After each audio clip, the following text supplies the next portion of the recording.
আদা, কাঁচা লঙ্কা, পেঁয়াজ, রসুন এই পদটি রান্না করার জন্য নেব। আর নেব পোস্ত, অল্প সর্ষে বাটা ও নারকেল কোড়া। চিংড়ি মাছগুলো ধুয়ে নুন হলুদ মাখিয়ে ভালো করে ভেজে নেব। সরু করে কাটা চিচিঙ্গে ও সরু করে কাটা বাটা মশলাটা ভালো করে তেলের সঙ্গে কষে নিতে হবে। তারপর কষা মশলায় হলুদ গুঁড়ো, জিরে গুঁড়ো, ধনে গুঁড়ো ও কাশ্মীরি লাল লঙ্কার গুঁড়ো আর দেব গরম মশলা। সব রকম মশলা দিয়ে মশলাটা জল দিয়ে কষা হবে মিনিট 5।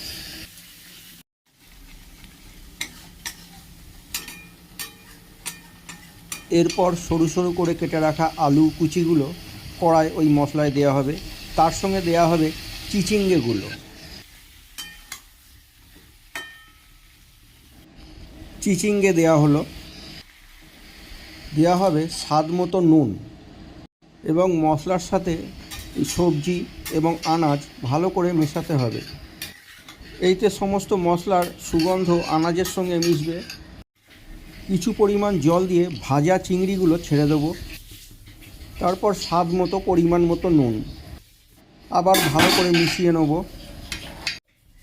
এইবারে নারকেল কোড়া যোগ করে কড়া ঢাকা দেব।